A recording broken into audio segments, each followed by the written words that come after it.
So you obviously asked Bernie that sort of famous question, is it, if somebody could play you in a movie, who would it be? Of course, and he came up with, Bernie said a dwarf. So, Richard, I'm just, how did you come to the project? What drew you in?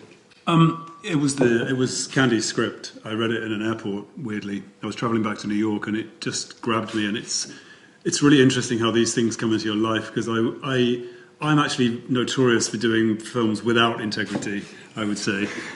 So I was really looking for something that had sort of a realism to it and heart and soul. And, that's the first time I've seen the film, and I sort of knew it all along. I'm half the man that this guy is. It was quite a difficult shoot, as far as actors go. Occasionally we complained that lunch was maybe a bit cold, but it makes you realise how privileged you are. And I'm just a storyteller, so it's my job to read a script, to read Bernard's brilliant book. And the one thing that a lot of people talk about is everything that Bernard did and the results of the things that happened. But what they don't always talk about is the heart and soul that went into it. And I felt like it was my job to try and ignite that for an audience.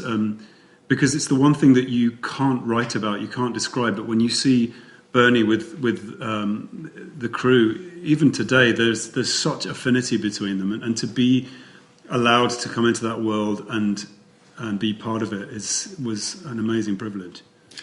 And is there, it's sort of one of those hidden worlds that we kind of knows there. It's interesting for me. It's a young man, 18-year-old young man who works for us here as an apprentice. He's a filmmaker himself, he's made his own feature film, he's 18, lives up in Whinmoor, crossed the ring road, so, it's a little bit further away, went to school at Corpus in Halton Moor, watched the film with us when we were looking at it first, and he said, did people really live like that?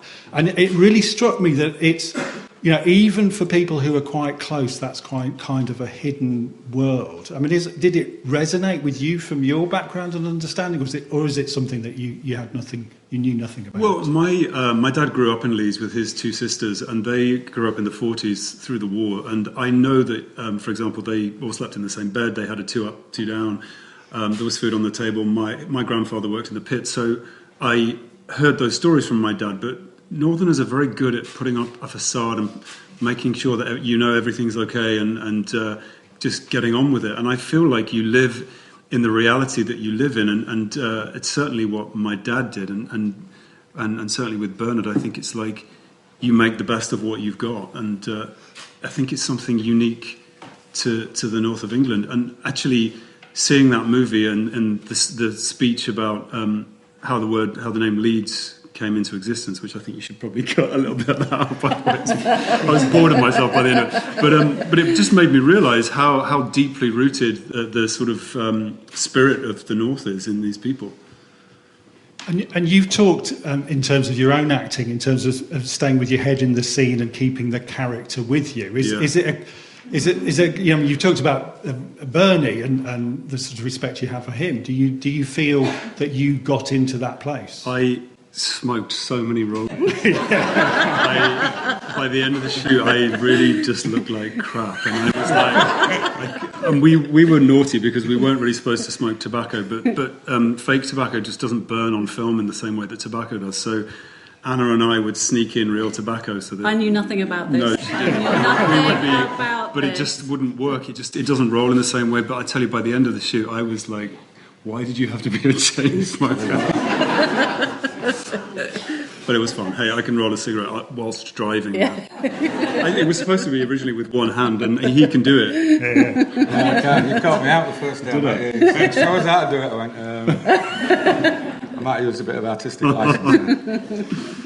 Hiya, really enjoyed the film. It was fantastic. I'm actually from Leeds myself originally, so it was a lot of the areas that were filmed there I kind of recognised.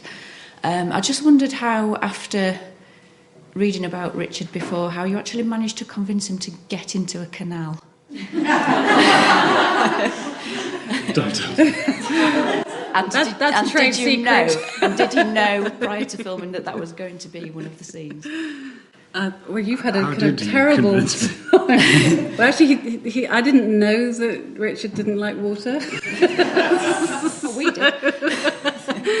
And yeah, we came to some compromises. We did. Say. We found a way of doing it so it wasn't too traumatic. But yeah, But you'd had a run of being in water, hadn't you? I think. Yes, it's a of- running joke that every time a script comes along, it's clean of water, and then all of a sudden a water scene is written in. But this was there from the beginning. I just flicked very quickly through that part of the book, and hoping that I would cut it. yeah.